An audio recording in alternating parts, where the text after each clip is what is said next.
Welcome back to another deep dive, everyone. And today we are tailoring this one specifically for you, the learner. Absolutely, because we know you're constantly navigating like this absolute flood of information out there. Right, exactly. You're trying to separate the genuine signal from just, well, the deafening noise. Yeah. And right now, I mean, there is really no domain noisier than artificial intelligence. Whoa, it's a complete buzzword soup right now. It really is. Like, you know that feeling when you're sitting in a project planning meeting, Yeah. right? Or maybe you're just reading some highly shared tech blog. Yeah, and someone casually throws out a sentence like, we're deploying a new AI agent powered by a customized model utilizing specific skills and a proprietary plugin. Yes. And it sounds incredibly sophisticated. Half the room just immediately starts nodding. They do. They start stroking their chins, projecting this aura of complete comprehension. But, and I know you know this, Mhm. if you could just freeze time and secretly administer a polygraph test to everyone in that room, Oh, they'd all fail. A massive percentage of them are entirely faking it. completely faking it, they're drowning in those buzzwords. I mean, they're using the word agent when they actually mean model. Right, or they think a plugin and a skill are the exact same thing. Exactly. Just, branded differently by different startups. It's deeply frustrating, especially if you are genuinely trying to learn how this architecture actually functions beneath all that marketing gloss. Well, and it's dangerous too, because when the language we use to describe a complex technology becomes blurry, our functional understanding of that technology degrades right alongside it. That makes total sense. Yeah, I mean, it becomes impossible to build reliable systems if the architects can't even agree on what a brick is versus what a trowel is. Which is exactly why our mission for this deep dive today is simple, but structurally massive. We are going to pin down the absolute hard boundaries of these words. No fluff, no Silicon Valley marketing speak. None of it. We've actually got our hands on a definitive reference guide from the technical documentation team for the Claude Code Integration Framework. And it is a fascinating read. It really is. It's titled AI Vocabulary Kept Straight. And our goal today is to basically weaponize this document for you. Because the stakes here for you, the listener, are incredibly practical. I mean, whether you're managing a software development lifecycle or trying to integrate a new set of automated tools into your workflow. Or you just want to be the one person in that meeting room who can accurately interrogate vendors' claims, right? Exactly. This distinction is everything. This document treats these terms not as like abstract philosophical ideas. Right. They treat them as literal mechanical components of an industrial system. So let's just dive right in. Let's start at the absolute foundation. Because what fascinated me immediately about this documentation is that the engineers didn't begin with a dictionary definition. Glossary, yeah. Right. They started with a mathematical equation, a literal formula that defines what an AI worker actually is. It's so smart because it forces a level of precision that language often just lacks. That's right. By reducing it to a formula, they strip away all that anthropomorphic baggage we tend to project onto AI. Okay, so here is the core formula, exactly as it appears in the source. It's agent equals model times prompt times tools. Let's unpack that. Agent equals model times prompt times tools. Just looking at the left side versus the right side of that equal sign, it shatters the most common misconception in the industry right now. A model is not an agent. No, the document states it boldly. Agent does not equal model. And that distinction is the bedrock of the entire framework, isn't Yeah, it? it absolutely is. The industry at large constantly conflates the two. Like you'll hear someone say, oh, I'm using the Opus agent. Right, you hear that all the time. But the documentation says that sentence is technically nonsensical. Opus is a model, not an agent. So I was trying to conceptualize a way to make this really tactile for our listeners.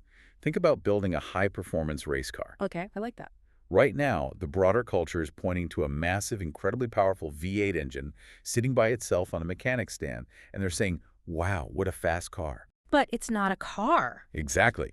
It's just an engine. It can't steer, it can't brake, it can't grip the road. The formula in our source document is basically telling us that the agent is the fully assembled, track-ready vehicle. And the model is just the engine block. Just the engine. That analogy holds up perfectly under the scrutiny of the blueprints provided in the text, because the documentation rigorously separates reasoning from capability. Okay, let's examine that. Let's look at the first variable in the equation, the model. So the text defines the model purely as the brain. That's all it is. It is a reasoning engine and absolutely nothing else. It just thinks. Right. It evaluates input and generates probability-based output. It doesn't actually do anything in the physical or digital world. And the text specifically names versions like Opus 4.8 and Sonnet as examples of these pure reasoning models, right? Since a model is just pure logic, it's a brain in a jar. A brain in a jar. So if that's the case, we have to look at the other variables to see how it actually interacts with the world. Let's look at tools. The text defines tools as the capability allowist. Okay, capability allowance. So if the model is the pure reasoning of the brain, the tools are the physical manifestations of what that brain is explicitly authorized to do. Exactly. It's the bridge between thinking about an action and actually executing that action. Right, right. And then we have the third variable in the equation, which is the prompt. And the text labels this the identity and the instructions. It acts as the job description. So you assemble a reasoning engine, you attach a specific set of capabilities, and you provide a set of standing orders telling the reasoning engine how and when to deploy those capabilities. That's the formula. But look closely at the mathematical syntax the authors chose. This is where the framework reviews its real operational philosophy. Yeah, I wanted to spend some time on this because it really jumped out at me. Why is the formula written with multiplication signs? It's a great question. Like, why model times prompt times tools?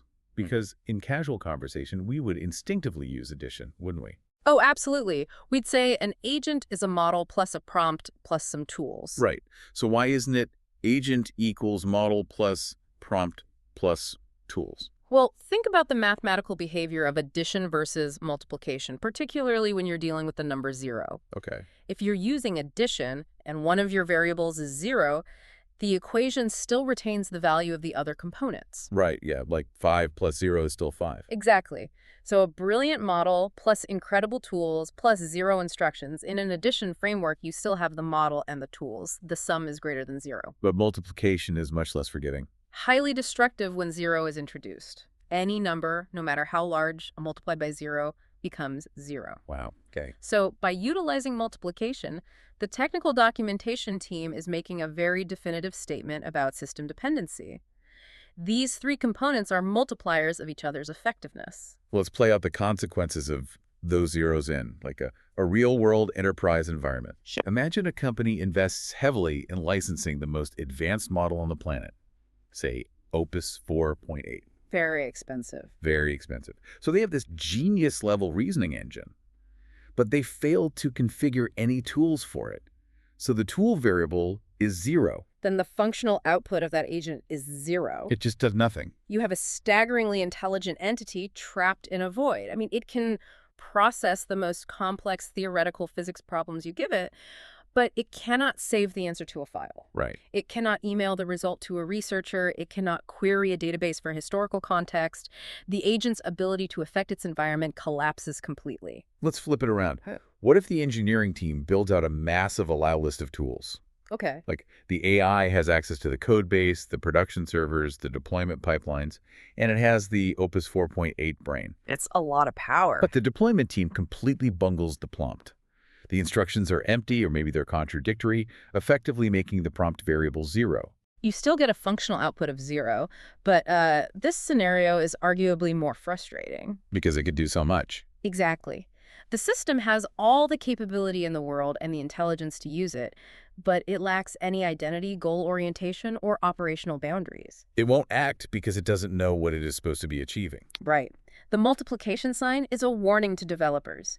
An agent only emerges into existence when all three variables are present, aligned, and interacting. You cannot lean on the sheer power of the model to compensate for a missing toolset or a poorly defined prompt. You really can't. That completely reframes the entire concept of building these systems.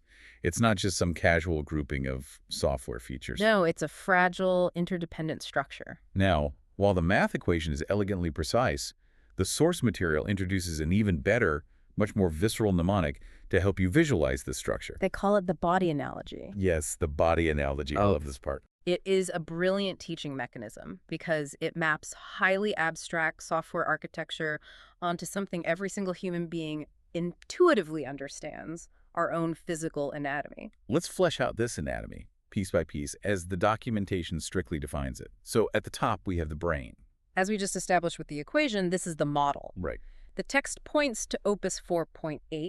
It only reasons, it only calculates, it only decides. It processes sensory input and decides on a course of action, but a brain alone cannot turn a doorknob. Exactly. Which brings us down to the second anatomical component, the hands. And in our formula, these are the tools, and the text provides a very specific list of what these hands look like in a coding environment, It lists read, edit, bash, and MCP. which is the Model Context Protocol. Right. And I strongly suggest we dwell on bash for a moment here. Oh, yeah, we need to. Because understanding why a command line interface is classified as a hand unlocks the entire security philosophy of this framework. I totally agree, because for a lot of people, Bash doesn't sound like a physical tool. No, it doesn't. It's not a wrench or a hammer. Yeah. It's a terminal window where a developer types lines of text. But look at what that text actually does.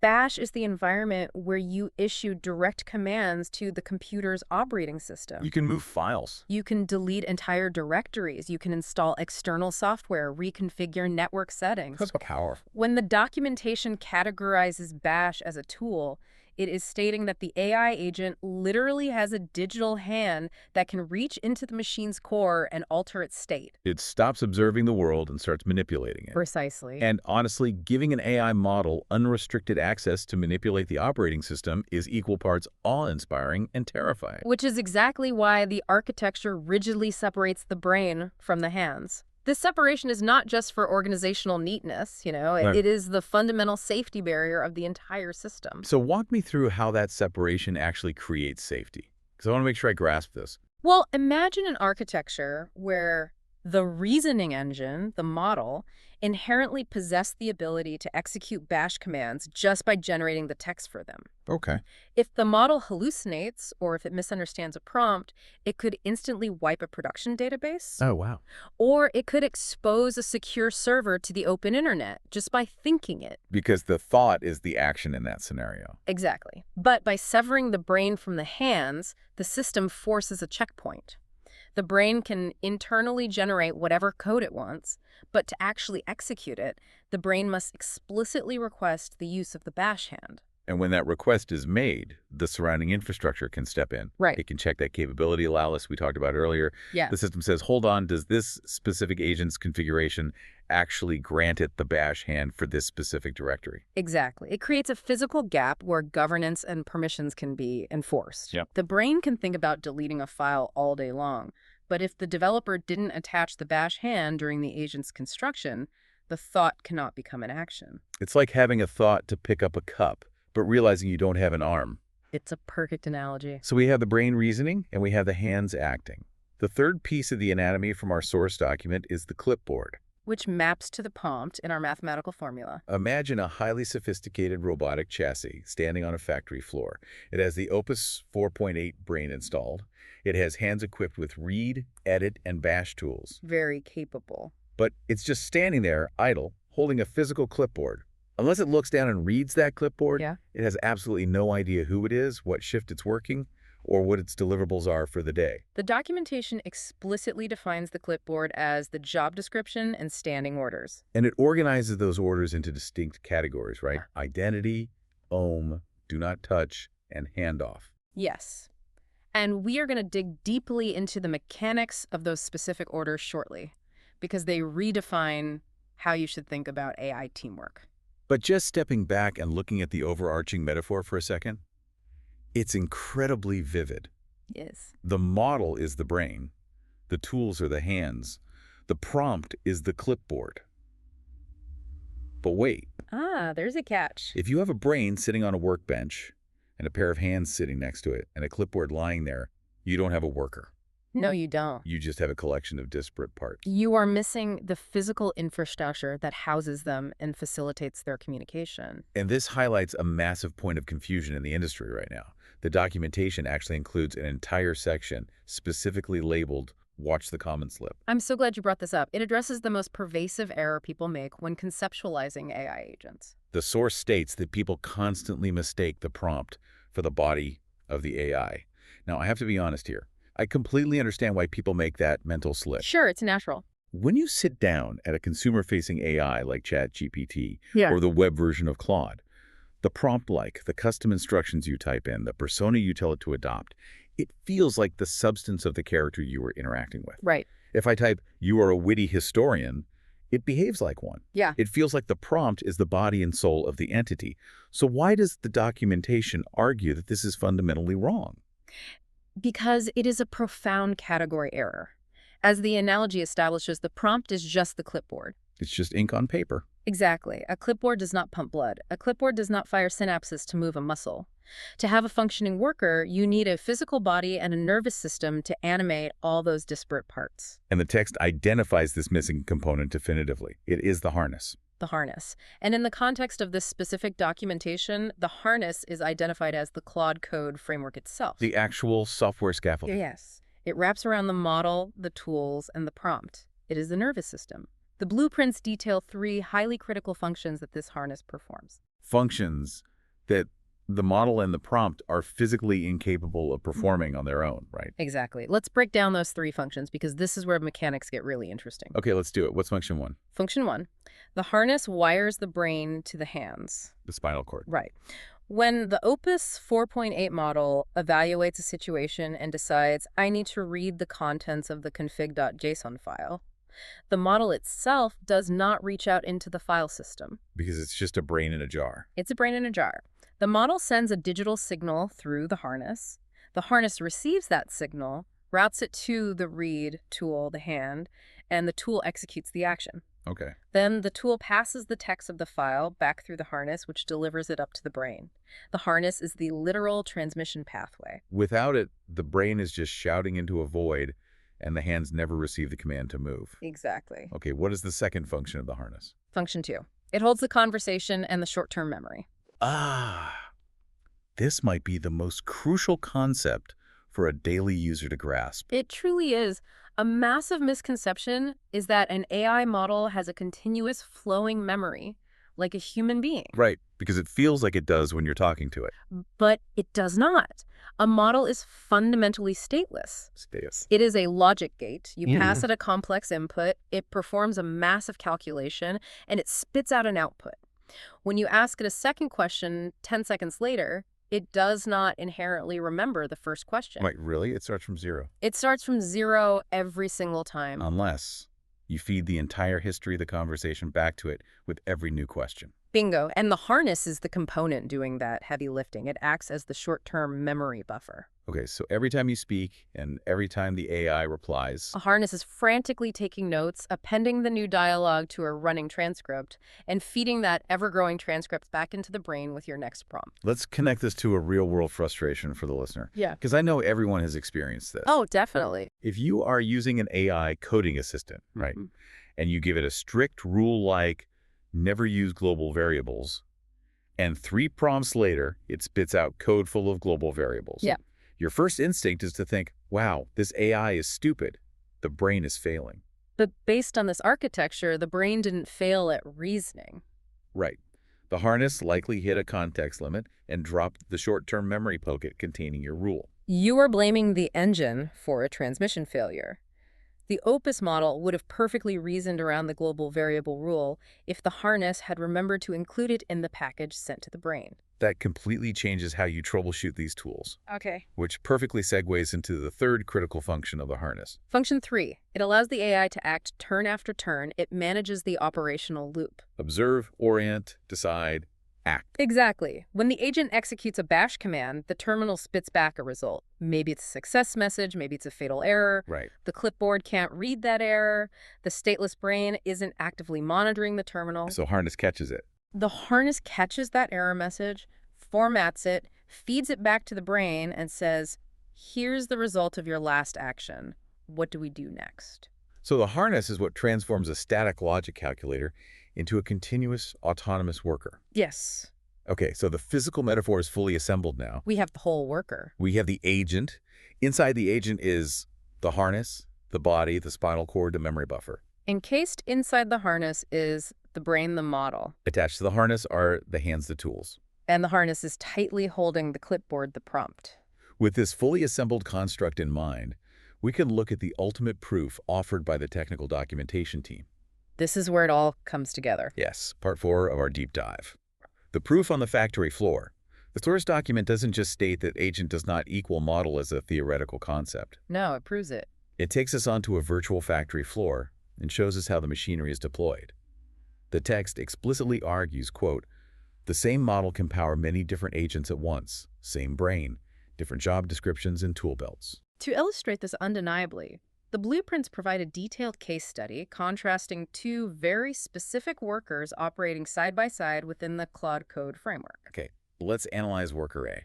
So worker A is designated in the system as software-dev-fixer. Software Dev Fixer. Let's look at its components. Its brain is the Opus V4.8 model. Okay. Its prompt, the clipboard, instructs it to write green code and unit tests. And just to clarify, green code refers to code that successfully passes all its required continuous integration checks, right? Exactly. It is a builder.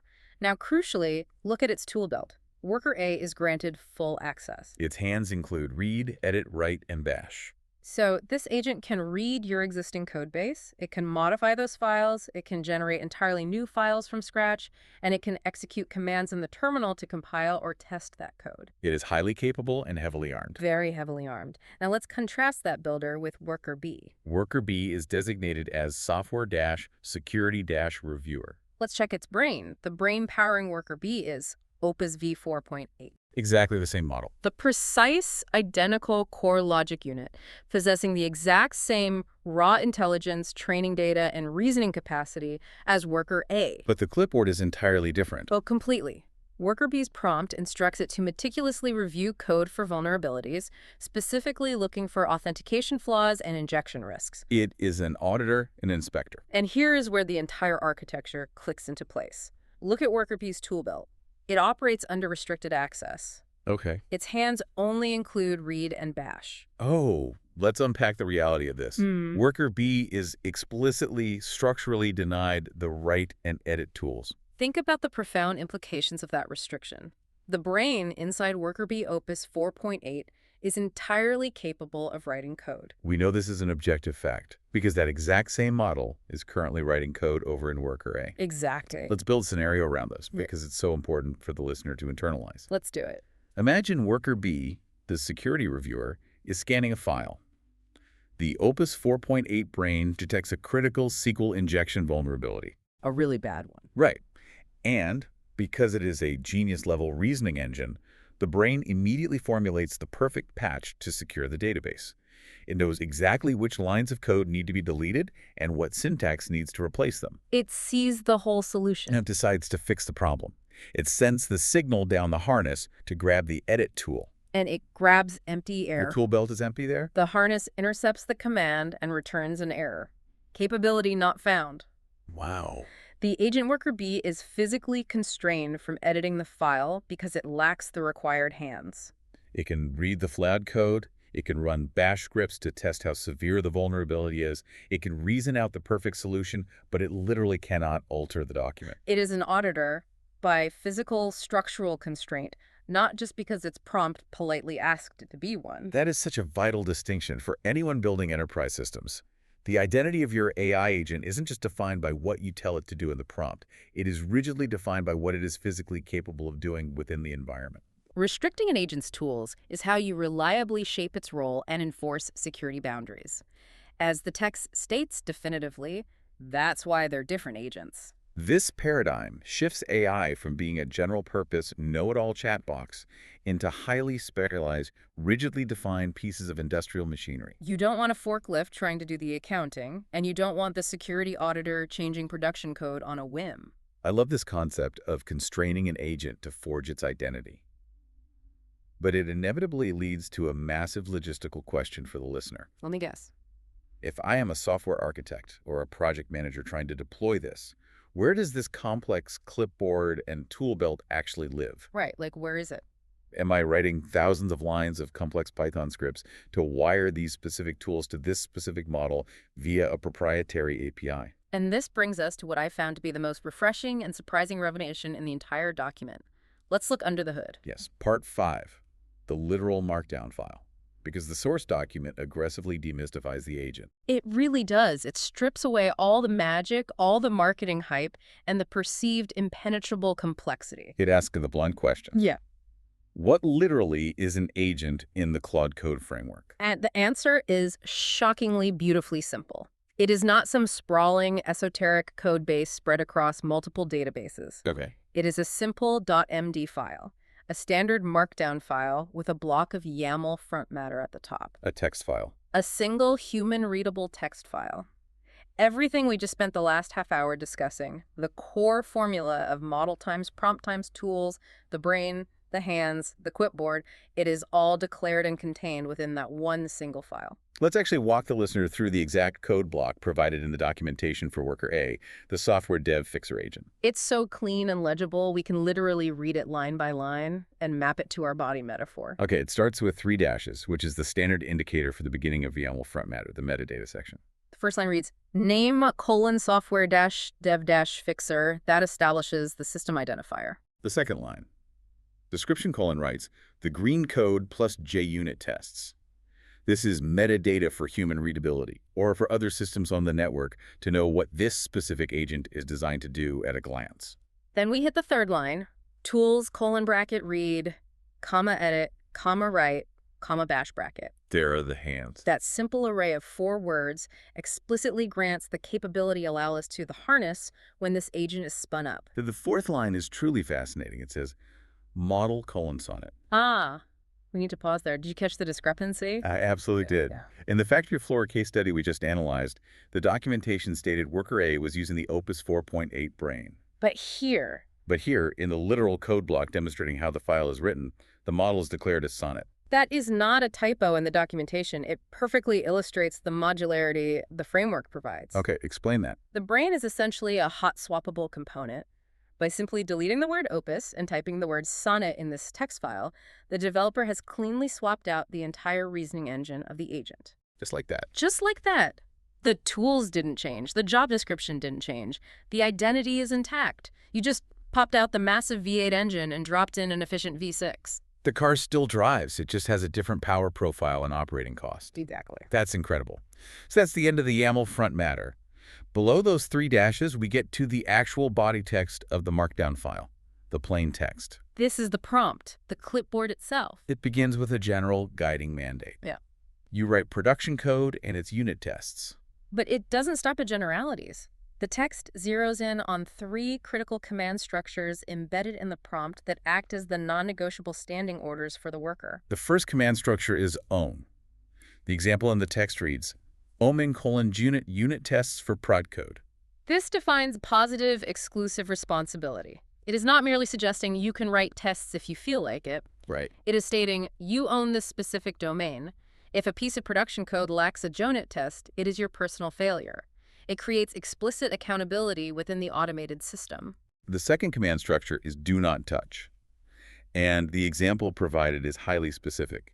Do not touch : selenium / testng suites. I cannot overstate how massive this point is regarding system safety, especially in large legacy enterprise code bases. I can You imagine. need to ask, why is explicitly telling a highly intelligent AI what not to touch just as critical as telling it what its job is? Well, I would assume it's because AI models, by their nature and training, are fundamentally designed to be aggressively helpful. Yes. If a developer agent is fixing a piece of code and it notices a glaring error over in the testng suite, its instinct is going to be to reach over and fix that too, even if it wasn't asked. Precisely.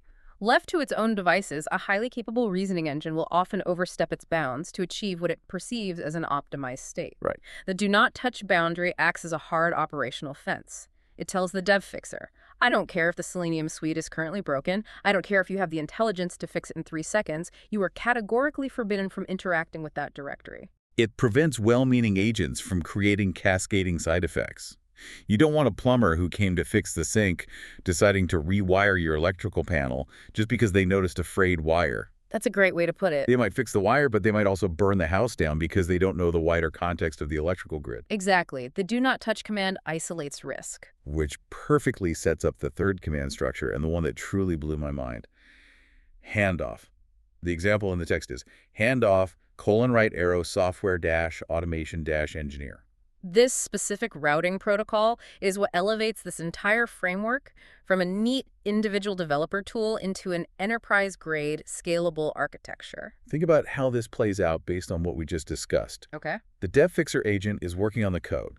It finishes its task, but realizes that the Selenium suite, which it is explicitly forbidden to touch via the Do Not Touch command, now needs to be updated to match the new code it just wrote. Instead of failing, or throwing an error, it triggers the handoff command. It essentially says, I have hit my operational boundary, I am packaging up this specific subtask, and passing it over to the software automation engineer agent.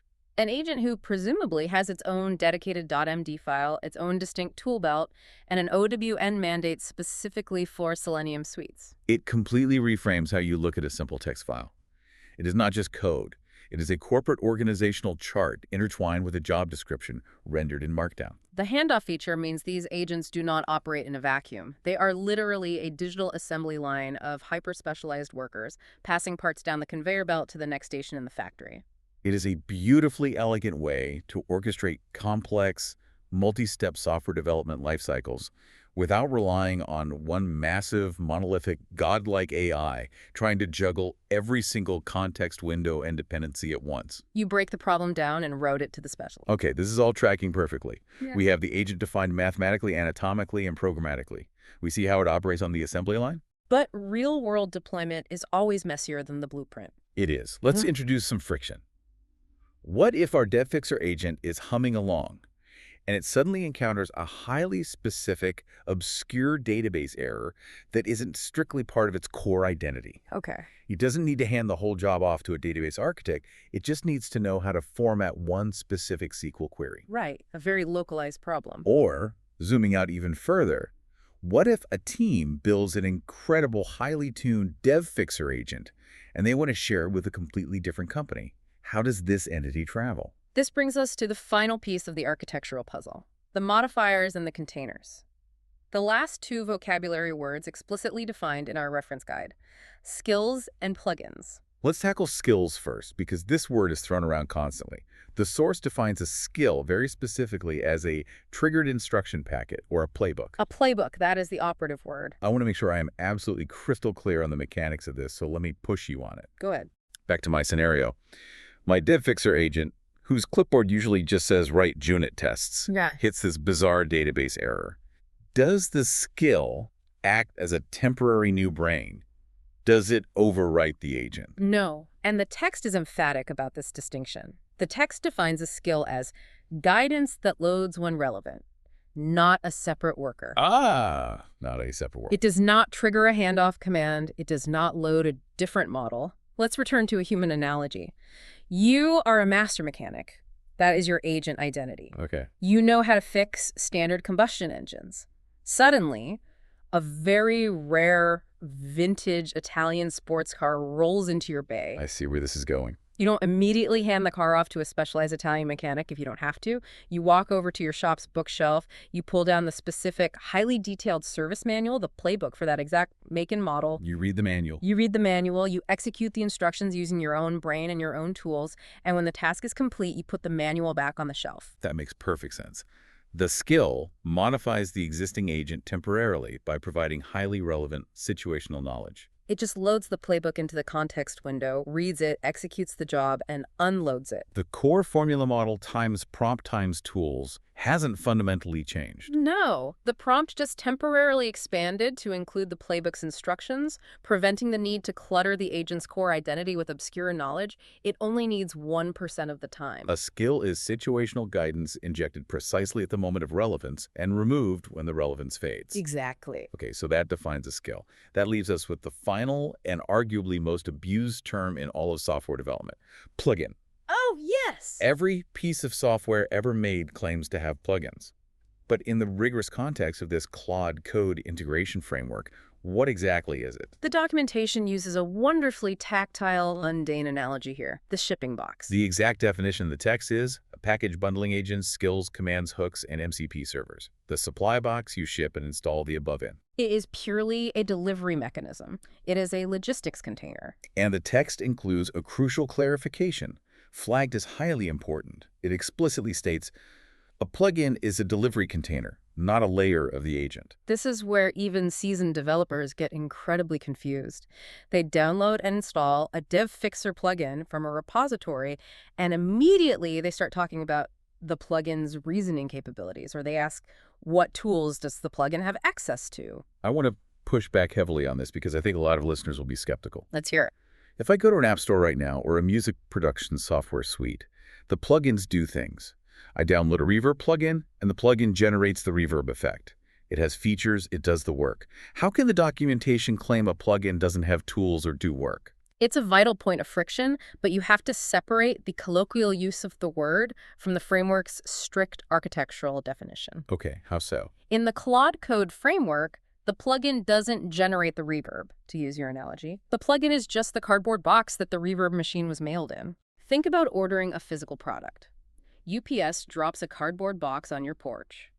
Inside the box is the agent, the .md file, maybe some specific playbooks, which are skills, and maybe a server script that provides a new tool. Okay, I'm following. You open the box, you take the components out, and you install them on your factory floor.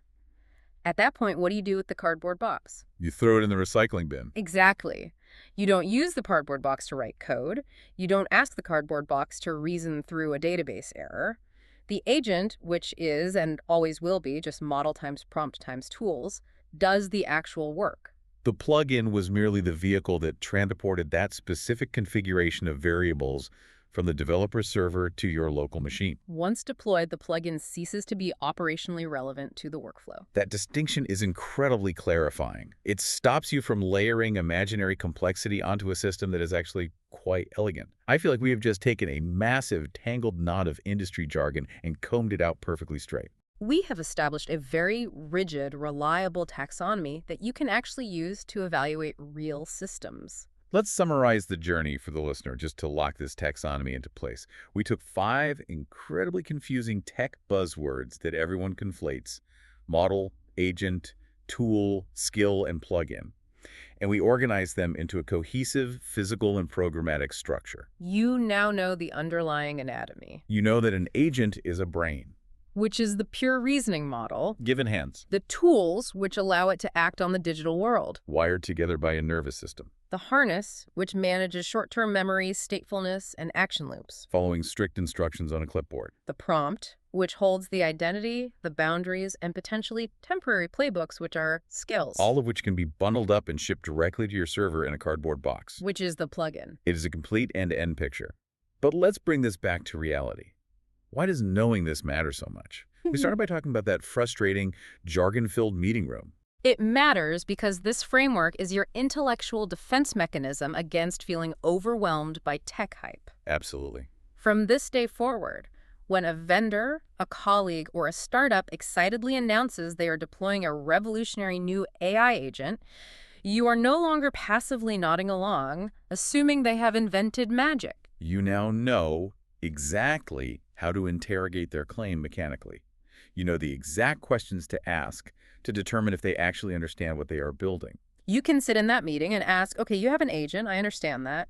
What is the underlying model powering its reasoning? What specific tools are explicitly on its allow list? Does it have terminal access? And crucially, what are its do not touch boundaries? If the person pitching you the software cannot answer those basic structural questions, they don't actually know what they've built, and you shouldn't trust it on your network. By understanding these precise definitions, you demand operational clarity, both from the technology itself and from the people attempting to sell it to you. It moves you from being a passive consumer of buzzwords to an architect of actual understanding. I absolutely love that. Now, before we wrap up today's deep dive, there is one final provocative thought I want to leave you with. And it builds entirely on the implications of the source document we just reviewed. Let's explore it. We looked very closely at that markdown file. We saw that the software DevFixer agent has a hard-coded instruction to execute a handoff of work to the software automation engineer agent. We realized they act like stations on an assembly line. Yes, a routed, asynchronous workflow between highly specialized workers. But let's extrapolate that concept out to its logical extreme.